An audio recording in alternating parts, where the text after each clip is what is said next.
할렐루야.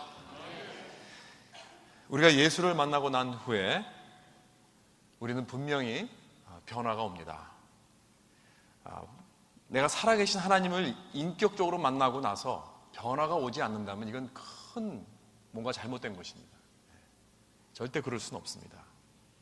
여러분, 우리가 인간들도 어떤 훌륭한 사람을 만나고 나면 뭔가 좀 달라지는 그런 느낌을 겪게 됩니다. 그런데 창조주이시고 구세주이신 예수 그리스도를 인격적으로 만나고 나서 변하지 않을 수는 없습니다. 지난번 힘 청년연합 집회 때 오신 김성교 선교사님이 예수님의 표적과 기적에 대해서 말씀하시면서 그러시더라고요. 진짜 기적은 매주마다 그 능력의 말씀을 듣고도 변하지 않는 성도들이라고 합니다. 그게 진짜 기적이라는 거예요. 그러니까 예를 들면서 말하는데, 만약에 어떤 큰 트럭이 지나가는데 내가 트럭 앞에서 딱 서게 될 때, 꽝 충돌할 때, 여러분, 무엇이 부서져야 정상입니까? 내가 부서져야 정상이 아닙니까? 만약에 내가 땅 부닥치고 난 후에도 정상적으로 내가 걸어 나간다면 그게 기적이잖아요. 그렇죠? 그런데 여러분 생각해 보세요. 하나님 말씀은 트럭보다 더 큰 위력이 있는 줄 믿습니다. 그런데 왜 부서지지 않아요? 왜 매주마다 그 놀라운 말씀을 듣고도 변함이 없습니까? 다른 게 기적이 아니라는 것입니다. 그렇게 말씀하시더라고요. 정말 맞습니다. 많은 사람들은 교회에 와서 예배드리고 매주일 말씀을 듣고 성경도 읽고 기도도 하는데 변하지 않습니다. 왜 그런 걸까요? 왜냐하면 우리가 인격적으로 예수님을 만나지 않고 있어서 그런 것입니다. 사랑하는 성도 여러분, 기독교는 종교가 아닙니다. 거듭해서 말씀드리는 거지만, 기독교라는 것은 내가 무슨 어떤 종교적인 액티비티에 참여하는 것이 아닙니다. 기독교는 관계입니다. Christianity is about relationship. 그래서 내가 하나님을 인격적으로 만나고 예수님을 인격적으로 만나는데 거기에 놀라운 능력이 있는 것입니다. 살아계신 하나님과 만나서 그와 관계를 맺는 것입니다. 그래야 우리는 진정한 변화를 경험할 수 있습니다. 오늘 아침에는 예수를 만나고 놀라운 변화를 경험한 이 한 사람의 이야기를 통해 은혜를 나누고자 합니다. 우리가 계속해서 누가복음을 통해서 예수님이 누구시고 어떤 분이신가를 우리가 알아가면서 오늘 19장에 와서 이 삭개오라는 자가 등장을 합니다. 성경을 어느 정도 아는 분은 이 삭개오가 누군지 너무나 잘 알 것입니다. 그 유명한 삭개오. 그렇죠? 그 이야기를 통해서 예수를 만나고 나서 경험하려면 우리가 무엇을 어떻게 해야 하는지 이것에 대해서 한번 보겠습니다. 첫째로, 하나님이 나에게 무엇을 해줄 수 있는가를 바라지 말고 그분이 누구신가, 어떤 분이신가를 먼저 질문하시기 바랍니다. 우리가 진정한 하나님과 어떤 만나고 인격적인 만남이 있고 거기에 대한 어떤 변화적인 경험을 하려면 우리는 하나님이 나에게 무엇을 해줄 수 있는가, 여기에다 초점을 두지 말아야 됩니다. 하나님이 누구신가, 어떤 분이신가, 여기에 우리가 초점을 맞춰야 된다는 것입니다. 3절에 보면 예수께서 자기 타운을 이제 지나가신다는 소식을 듣고 삭개오가 도대체 어떠한 사람인가, 예수님이 어떠한 사람인가 하여 보고자 하되라고 했습니다. 이게 참 중요한 것 같아요.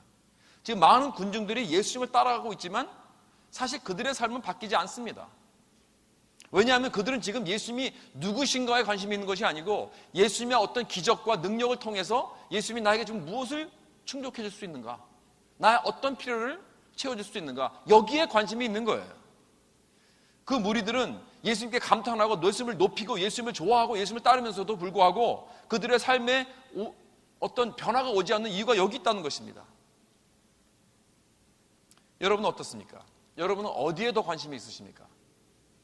예수님이 누구신가에 관심이 있으십니까? 아니면 예수님께서 오늘 나에게 무엇을 해줄 수 있는가? 예수님께서 나의 어떤 부족한 것을 어떻게 채워줄 수 있는가?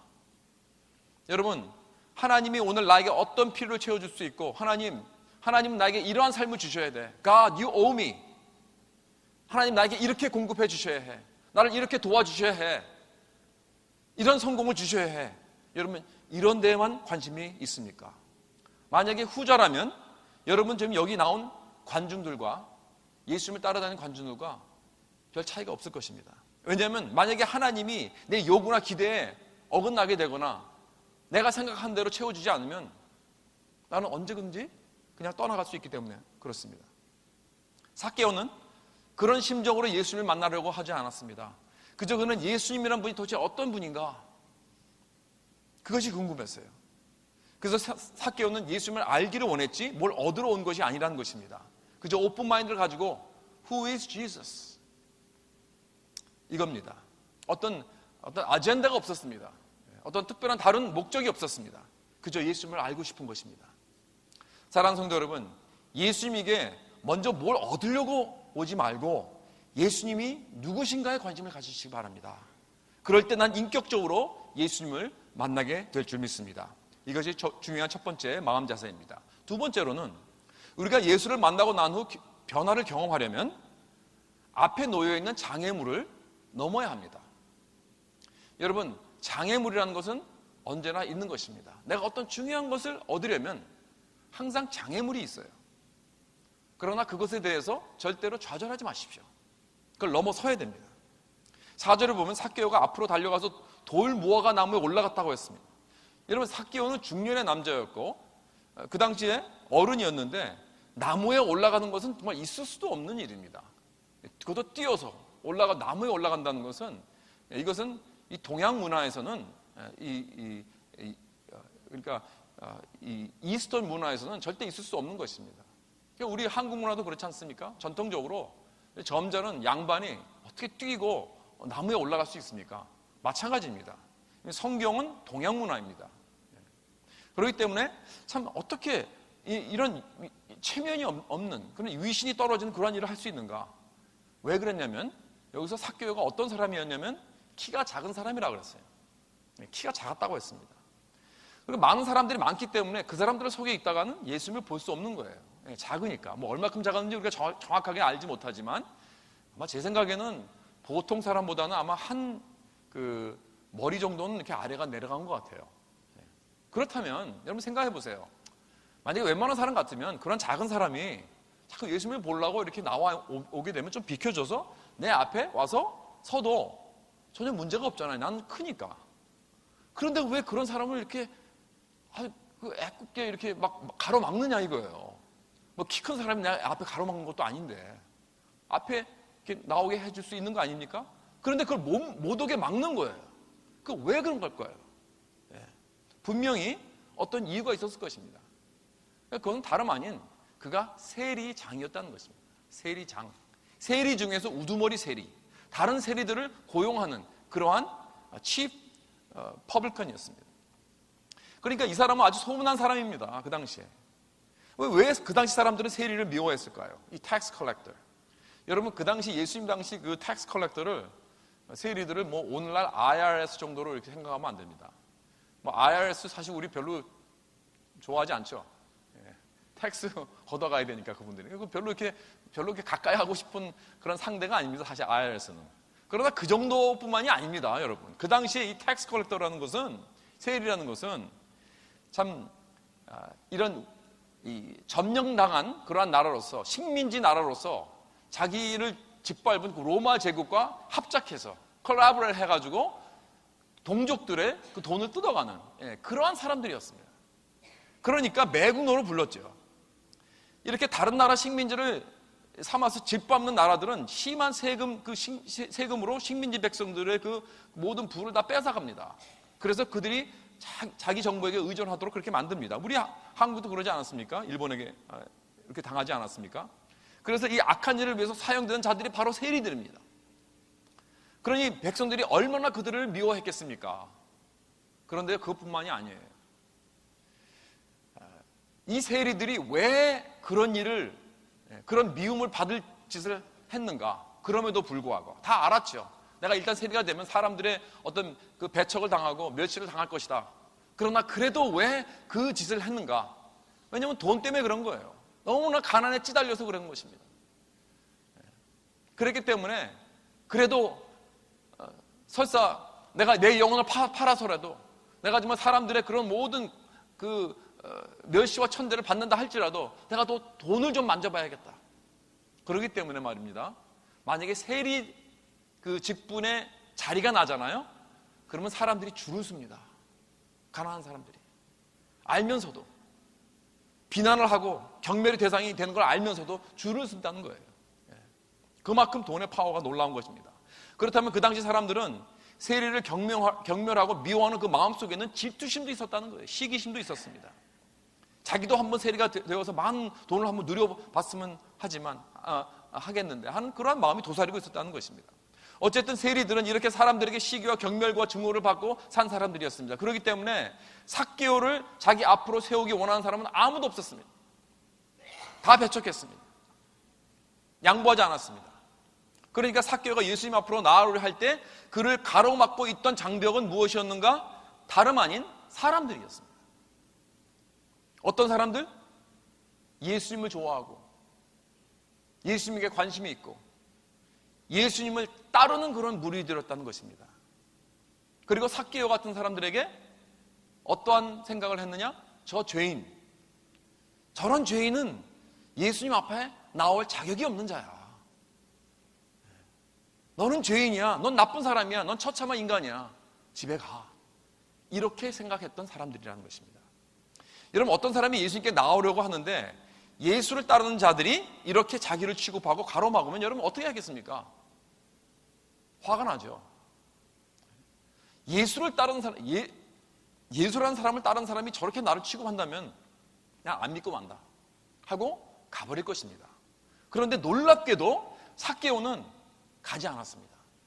좌절하지 않았습니다. 그 사람들 때문에 기법하지 않았습니다. 그럼에도 불구하고 예수님께 나오기 원했습니다. 나무에까지 올라가는 거예요. 정말 잘했죠. 저는 정말 삭개오가 자랑스럽습니다. 정말 장했습니다. 그러나 불행하게도 오늘 많은 사람들이 삭개오 같지 않습니다. 교회 다니는 사람들 때문에 상처받고 예수님께 나아가는 것을 포기합니다. 기독교 역사를 보면은 예수님께 나오는 사람들을 가장 많이 가로막는 장본인들이 다름 아닌 교인들이었다는 것을 우리는 부인할 수 없습니다. 그들은 세상 사람들이 이렇게 생각합니다. 너 같은 사람들은 이 자리에 올 자격이 없어. 내 삶을 클린업한 다음에 와야 해. 이렇게 생각을 하고 말을 하는 거예요. 주님은 그들을 그 모습 그대로 받아준다고 했는데 Just as I am, 이 모습 이대로 날 받아주옵소서 하는 찬양도 하잖아요. 그래서 주님은 우리를 받아주시겠다고 하는데 교회는 달라요. 교회는 아니라는 거예요. 너무 장벽들이 많습니다. 문화적인 장벽도 많고 도덕적인 장벽도 많고 종교적인 장벽이 많습니다. 그래서 인도의 그 간디가 그 세상 사람들이 보는 기독교를 가장 잘 표현한 것 같습니다. I like your Christ, but I don't like Christians. Because your Christians are so unlike your Christ. 그랬습니다. 내가 그리스도를 참 좋아하는데 나는 크리스찬들은 싫다. 왜냐하면 크리스찬들은 정말 그리스도와 닮지 않았다는 거예요. 여러분 정말 간디의 그 가슴 아픈 에피소드가 있습니다. 간디가 젊어서 남아프리카 공화국에 가서 유학을 할 때 성경을 접했습니다. 신약을 접했어요. 거기서 예수님을 만났습니다. 정말 놀라운 분이다라고 감격했습니다. 그래서 한번 자기도 기독교를 트라이하려고 한번 개종을 하고 싶어서 부근에 있는 백인교회에 나갔습니다. 그런데 앞에서 그 도울에서 안내원 하는 사람이 인디언이 오니까 너 같은 인디언이 어딜 여길 오냐고 해가지고 뻥 차버렸습니다. 그 후로는 다시는 교회에 나가지도 않고 개종도 하지 않았습니다. 여러분 도대체 교회에 어떤 사람들이 이런 장벽이 되고 있나요?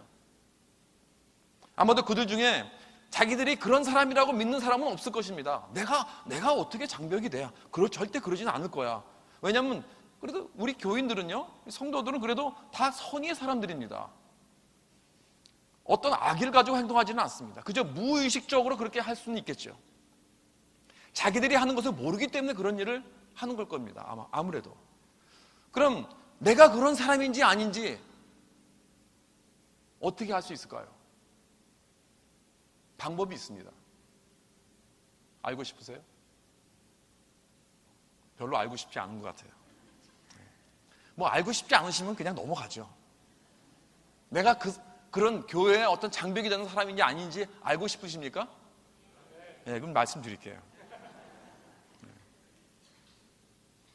내가 이 죄인이라는 단어를 어떻게 사용하고 있는가 한번 질문해 보세요. 여기에 어떻게 내가 답을 하는가에 달려 있습니다. 제가 몇 주 전에 누가복음 18장에 그 바리새인과 세리가 성전에 올라가서 기도하는 그 이야기를 통해 말씀을 나눈 적이 있습니다. 여러분, 그들의 그 기도의 다른 점이 무엇입니까? 바리새인의 기도는 저 세리를 보고 하나님 감사합니다. 내가 저 죄인과 같지 않아서 감사합니다. 그렇죠? 그렇게 기도를 했습니다. 그러면서 죄인을 자기는 제외되고 저 다른 사람, 저 세리를 지적을 하면서 죄인을 사용했습니다. 그렇죠? 그런데 반면에 세리는 고개를 들지도 못하고 자기 가슴만 치면서 하나님이여 불쌍히 여기소서 나는 죄인이로소이다. 자기 자신을 죄인으로 봤어요. 이 두 사람들이 죄인이라는 단어를 사용하는 것을 보면 그들의 마음을 잘 알 수 있습니다. 만약에 내가 죄인이라는 단어를 사용해서 다른 사람들을 제외하고 다른 사람을 소외시키고 그 사람들을 정죄한다면 나는 예수님의 메시지를 아직 이해하지 못하고 있습니다. 내가 죄인이라는 단어를 다른 사람에게 사용해서 그들보다 내가 낫다고 생각한다면 내가 바로 그 장벽입니다. 여기 바리새인 같이 말입니다. 그러나 만약 내가 예수님의 복음을 그 은혜와 사랑을 받은 자로서 그의 메시지를 내가 깨달은 자라면 나는 절대로 다른 사람을 죄인 취급하지 않습니다. 제일 먼저 내가 죄인이다. 내가 가장 큰 죄인이다. 절대로 나는 그 사람보다 낫지 않다 하고 여깁니다. 죄인이란 다른 사람이 아니라 바로 나다. 그래서 내가 그 단어에 가장 적합한 사람이다 라고 여길 것입니다. 여기 세리같이 말입니다. 그러니까 지금 삭개오가 예수님 앞으로 나오는 것을 가로막는 자들은 누구인가? 바로 죄인이라는 단어를 남에게 적용하는 사람들입니다. 저 삭개오 같은 사람, 너 같은 죄인은 여기 안 돼. 가버려. 어딜 네가 감히 예수님께 나올 수 있어. 아무도 널 원치 않아. 여러분, 죄인이란 단어를 여러분은 어떻게 사용하십니까? 이것이 테스트입니다. 저는 그래서 삭개오가 정말 자랑스럽습니다. 정말 잘했습니다. 그까지 바리새인들 같은 사람 때문에 좌절하지 않고 그 장벽을 뚫고 계속 예수님께 나왔습니다. 그러나 불행하게도 오늘날 everyone 삭개오가 있는 동안에 10명은 다 돌아갑니다. 얼마나 안타깝습니까? 물론 내가 다른 사람들이 예수님께 나오는 것을 막는 장벽이 돼서는 안 되겠지만 또한 내가 주님 앞으로 나아가려고 할 때 혹시 사람들 때문에 여러분 좌절하지 마십시오. 여러분, 보물을 얻을 때 장애물은 언제나 있는 법입니다. 장벽은 어디나 있는 법입니다. 역사적으로 꼭 있었습니다. 예수님과 나 사이에 누가 가로막고 있다면 나무 위로 올라가십시오. 그때 예수님을 만나고 변화를 경험하게 될 줄 믿습니다. 그다음에 세 번째로 내가 변화를 경험하려면 먼저 예수님을 영접해야 됩니다. 내가 뭔가를 하려고 하는 것이 아니고 먼저 예수님을 내 마음에 영접을 해야 됩니다. 5절에 보면 예수님께서 나무 위에 있는 삭개오를 보러 뭐라고 하셨냐면 삭개오야 속히 내려오라. 내가 오늘 네 집에 유하여 하겠다. 그리고 9절에 뭐라고 하셨습니까? 오늘 구원이 이 집에 이르렀으니 그랬습니다. 그러니까 예수님은 자기 자신을 구원과 동일하게 말씀하셨습니다. 사랑하는 성도 여러분, 이것이 기독교와 다른 모든 종교와 다른 점입니다. 이 세상의 모든 종교는 다 이렇게 말합니다. 내가 하나님을 만날 수 있는 방법을 가르쳐 줄게. 하나님께로 가는 길을 가르쳐 줄게. 저 천국으로 향하는 길을 가르쳐 줄게. 이렇게 이야기를 합니다. 그러나 오직 기독교만이 뭐라고 하나요? 예수님이 바로 구원이라는 거예요. 예수님이 길이요 진리요 생명이라는 것입니다. 그렇죠? 예수님 자신이 그러셨잖아요. 요한복음 14장 6절에 내가 곧 길이요 진리요 생명이니, 영어로는 더욱 정확하죠. I am the way, the truth, and the life. 여러분, 영어에는 the가 앞에 붙으면은 이것은 유일하다는 뜻입니다. 오직, 내가 오직 길이다. 오직 내가 진리다. 오직 생명이다. 다른 건 없다는 것입니다.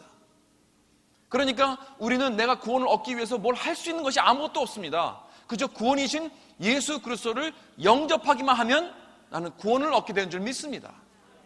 그래서 요한일서 5장 11절 12절 말씀에 또 증거는 이것이니 하나님이 우리에게 영생을 주신 것과 이 생명이 그 아들 안에 있는 것이라. 아들이 있는 자에게는 생명이 있고 하나님의 아들이 없는 자에게는 생명이 없느니라. 얼마나 간단합니까? 그렇죠? 내가 구원이 있는지 없는지는 내 마음에 예수 그리스도께서 계신지 안 계신지 여기에 달려있는 거예요. 다른 게 아닙니다. 내가 열심히 뭘 하고 내가 열심히 하나님 믿고 이게 아닙니다. 예수께서 내 안에 계시냐.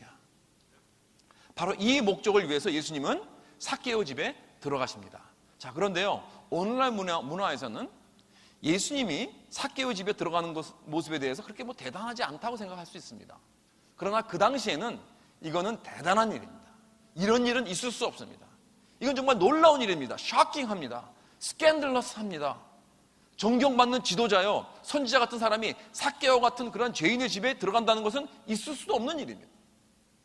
그래서 7절 말씀에 사람들이 수군거린다고 그랬어요. 저가 죄인의 집에 유하러 들어갔도다. 수군수군 하면서. 스캔들이에요. 그 당시에 누가 집에 초대해서 가서 식사를 하고 거기 거한다는 것은 아주 깊은 친한 관계를 표현하고 있습니다. 서로 완전히 같은 레벨에서 서로 인정하고 받아주고 사랑의 관계, 서로 깊은 커미트먼트 릴레이션십이에요. 이것은. 그러니까 그런 관계 아니면 초청하지 않습니다. 그런데 지금 예수님 자신이, 삭개오는 가만히 있는데 예수님 자신이 삭개오 집에 초청을 하시는 거예요. 이 매국노, 이 죄인 중에 죄인, 이 도덕적으로 종교적으로 처참한 그런 밑바닥 인생의 집에 들어가신대요. 회개하지도 않았는데 말입니다. 아직. 그러니 얼마나 놀라운 일입니까? 여기서 우리는 이 순서를 잘 이해해야 됩니다. 예수님께서 삭개오에게, 삭개오야, 네가 먼저 삶을 깨끗하게 정리해라. 끊을 거 끊고 회개하고 깨끗하게 네 삶을 정리하면 그러면 내가 내 집에 들어가겠다라고 말씀하셨습니까? 아니에요. 8절에 뭐라 그랬냐면 여러분 이 순서를 잘 보세요. 8절에 삭개오가 뭐라 그랬냐면 삭개오가 서서 주께 여짜오되 주여 보시옵소서 내 소유의 절반을 가난한 사람들에게 주겠사오며 만일 누구의 것을 속이고 빼앗은 일이 있으면 내가 네 갑절이나 갚겠나이다 하면서 삭개오의 변화가 생겼어요. 놀라운 변화가 생겼습니다. 그런데 이 변화는 예수님이 삭개오의 집에 들어오시기 전이었나요? 아니면 후였나요? 전이었습니다. 그렇죠? 이 순서가 중요합니다. 7절에 분명히 예수님이 삭개오의 집에 들어갔다고 했습니다. 7절은 8절 전입니다. 그렇죠? 그러니까 예수님이 삭개오의 집에 들어오시고 난 후에 그 반응으로 삭개오가 변하게 된 거예요. 다시 말해서 예수님은 삭개오가 자기 삶을 변화시키기 전에 그게 먼저 들어와 그를 먼저 사랑하겠다고 하신 거예요. 그 사랑의 반응으로 삭개오의 삶에 변화가 온 것입니다. 여러분, 왜 이 순서가 중요합니까? 이것이 바로 종교와 복음의 차이이기 때문에 그렇습니다. 종교는 이겁니다. 네 인생 언제 바꿀래? 네가 회개하고 깨끗이 내 삶을 정리하면 그때 내가 네 집에 들어가겠다. 여러분, 예수님이 오시기 전까지는 전부가 다 이렇게 생각했습니다. 내가 내 삶을 정리하고 회개하지 않으면 하나님이 내 삶에 들어오지 않는다. 이렇게 종교적으로 믿어왔습니다. 그런데 예수님이 오시고 난 후에 순서가 바뀌었어요. 내가 네 집에 들어가겠다. 내 삶에 들어가겠다. 네가 바뀌기 전에, 네가 날 사랑하기 전에 내가 널 먼저 사랑하겠다는 거예요. 그러니까 그 사랑과 은혜 때문에 삭개오의 삶에 변화가 온 것입니다. 어떤 변화입니까? 삭개오는 이제부터 돈이 필요 없다는 거예요. 여태까지 내가 돈의 가치관을 가지고 이 돈만 있으면 내가 어떤 인생의 가치를 내가 느끼고 살 수 있겠다고 생각한 것입니다. 그러나 이제 더 이상 삭개오는 이 돈에서 인생의 가치를 찾을 필요가 없게 된 거예요. 예수 그리스도의 사랑과 은혜를 경험하고 난 후에는 더 이상 돈을 사랑하지 않고 이제부터는 돈을 사용해서 사람들을 사용합니다. 사람들을 사랑합니다. 그 증거를 여기 9절에서 예수님께서 뭐라고 그러시냐면 오늘 구원이 이 집에 이르렀다고 표현했습니다. 그렇죠? 그가 변했기 때문에 구원받은 것이 아닙니다. 그의 변화가 바로 구원받은 증거라는 거예요. 순서가 이것입니다. 삭개오는 그리스도의 무조건적인 은혜와 사랑을 먼저 경험했습니다. 그리고 나서 거기에서부터 흘러나온 결과가 바로 그의 변화된 모습입니다. 이것이 바로 복음의 순서인 줄 믿으시기 바랍니다. 마지막으로 내가 예수님을 인격적으로 만나고 나면 내 인생이 라디컬하게 변하게 되는데 내 소유와 돈에 대한 관점이 바뀌게 됩니다. 8절을 보세요. 삭개오가 서서 주께 여짜오되 주여 보시옵소서 내 소유의 절반을 가난한 자들에게 주겠사오며 만일 누구의 것을 속여 뺏은 일이 있으면 네 갑절이나 four times 갚겠다 그랬습니다. 정말 놀라운 변화죠. 삭개오는 여태까지 11조 생활을 해보지도 않았습니다. 그런데 예수를 만나서 은혜를 경험하고 난 후에 구약에 11조를 하겠다는 게 아니라 15조를 하겠대요. 50%. 그리고 자기가 남에게 훔친 거 있으면 4배나 갚겠대요. 구약의 리퀘어먼트는 그거 훔친 거 도로 돌려주고 거기에서 5분의 1입니다. 5분의 1만 주면 됩니다. 20%. 근데 400%를 주겠다는 거예요. 그러니까 은혜를 받은 후 율법을 지킬 뿐 아니라 율법의 요구보다 놀랍게 더 많이 합니다. 11조가 아니라 15조를 하겠다 그러고 20%가 아니라 400%를 주겠다는 거예요. 이것이 바로 변화받은 사람의 마음 자세라는 것입니다. 이것이 은혜 받은 사람들의 모습입니다. 주여 보시옵소서. 주여, 감사와 감격이 넘치는 환호입니다. 주님은 이 세상에 아무도 나를 반겨주고 받아주지 않았을 때 나 같은 자를 받아주시고 내 집에 들어오셔서 사랑해 주셨습니다. 이 놀라운 은혜를 내가 어떻게 하면 갚을 수 있을까요? 나는 이제 더 이상 돈이 중요하지 않습니다. 이런 것들로 내 가치를 세울 필요가 없습니다. 주님이 나를 이미 인정해 주셨습니다. 나를 이미 받아 주셨습니다. 내 가치를 이미 세워 주셨습니다. 이제부터 내 인생, 내 재물 다 주님의 것입니다. Lord, what can I give to you? 이거예요. 율법에 10의 1조를 하라고 그랬습니까? 저는 10의 5조를 하겠습니다. 이렇게 말하는 자세입니다. 여러분, 이 은혜 받은 이 사람의 이 자세, 여러분 그거 이해하시겠습니까? 여러분, 오늘 성도들 가운데서 11조 대해서 따지는 사람들이 있습니다. 신약에 11조란 말이 없는데 꼭 그렇게 해야 됩니까? 그러더라고요. 어떤 사람들은 10에 네트 인컴에서 해야 됩니까? 그로스 인컴에서 해야 됩니까? 이런 거 갖고 따져요. 여러분, 저는 그런 말 들을 때마다 하나님이 얼마나 섭섭하실까 생각해 봅니다. 우리 자녀들도요, 나한테 무슨 만약에 내 자녀가 엄마 아빠한테 혹시 돈을 그런 일이 별로 없지만 돈을 준다고 그럴 때 막 발발발 떨고 어떻게 하면 좀 덜 줄까 계산해가지고 이런 다음에 야 주지 마 원치 않을 것 같아요. 여러분, 왜냐하면 그런 질문을 하고 있는 사람들은요, 어떻게 해서든지 11조를 안 하든지 어떻게 해서든지 미니멈하게 해서 게러웨이 하려고 그럴 궁리를 하는 거예요. 우리는 정말 많은 경우 하나님한테 인색합니다. 하나님의 은혜를 아직 체험하지도 알지도 못하는 그러한 마음입니다. 여러분, 내가 정말 갚을 수 없는 그리스도의 은혜를 내가 받고 경험했다면 내가 어떻게 이렇게 몰상식하고 배은망덕한 질문을 하나님께 할 수 있단 말입니까? 지금 어디까지 드리면 되나요? 11조가 어디까지인가요? 여러분, 하나님과 거래하고 있습니까 지금? 여러분, 내가 정말 하나님의 은혜를 알고 체험했다면 주여 내가 무엇을 드릴까요? 주여 보시옵소서. 내가 절반이라도 드리겠나이다. 사랑하는 성도 여러분, 하나님의 은혜를 경험한 사람은 율법에 매여 있지 않습니다. 그렇기 때문에 신약에서는 11조에 대해서 언급하지 않습니다. 그 이유가 뭔지 아십니까? 여러분 한번 생각해 보세요. 오늘날 우리가 구약시대 사람들보다 하나님의 계시와 진리와 은혜를 더욱더 많이 받았다고 생각하십니까? 아니면 덜 받았다고 생각하십니까? 더 많이 받았죠.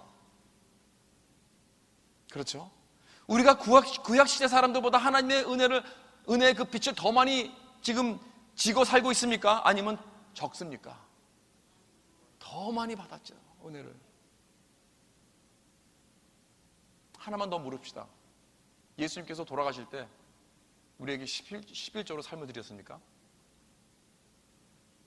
예수님은 그 삶 전체를 다 들이시고 다 주고 피 한 방울도 남기지 않고 주셨습니다. 받은 은혜가 너무나 많습니다. 너무나 큽니다. 우리 하나님 우리에게 다 주셨습니다. 독생자 예수 그리스도 아끼지 않고 주셨습니다. 받은 은혜를 여러분 아십니까? 구약시대 사람들은 우리보다 훨씬 더 적게 받았어요. 예수님이 아직 오시지도 않으셨어요. 그럼에도 불구하고 11조는 절대로 했어야 됩니다. 그렇다면 우리들에게는 10의 1조는 미니멈이에요. 여러분, 예수님께서 나를 위해서 무엇을 하셨는가를 알고 깨닫는 자는 절대 그렇게 질문하지 않습니다. What can I give to you, Lord? 내가 무엇을 드릴까요? 그저 감사와 감격이 넘쳐서 다 드리고 싶은 마음뿐일 것입니다. 제가 릭 워런 목사님 참 존경하는데 그중 이유가 하나가 그분은 리버스 11조를 드립니다. 10의 9를 드려요.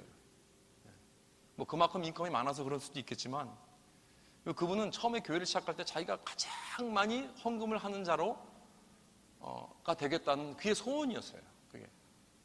근데 하나님께서 그 소원을 진짜 들어주시더라고요. 그거 쉽지 않습니다. 그 많은 사람들, 그 수만 명 되는 그 교인들 중에서 사우스 오렌지 카운티에는 갑부들도 많습니다. 갑부들이 한번 11조 하면요 굉장히 큽니다.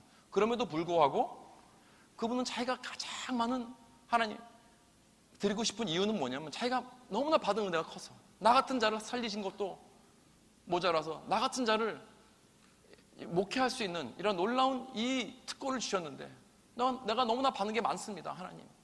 그러면서 가장 많이 드리고 싶습니다는 그런 정성 어린 마음을 하나님께서 들어주시더라고요. 어떻게 해요? 그 Purpose Driven Life 책을 썼잖아요. 거기서 나온 그 로열티가 어마어마합니다. 근데 그거 거의 다 전부 다 선교와 헌금으로 드립니다. 정말 훌륭하신 분입니다. 여러분, 그 릭 워런 목사님이 늘 그렇게 생각했다고 합니다. 하나님께 받은 은혜 너무 커서 너무 큽니다.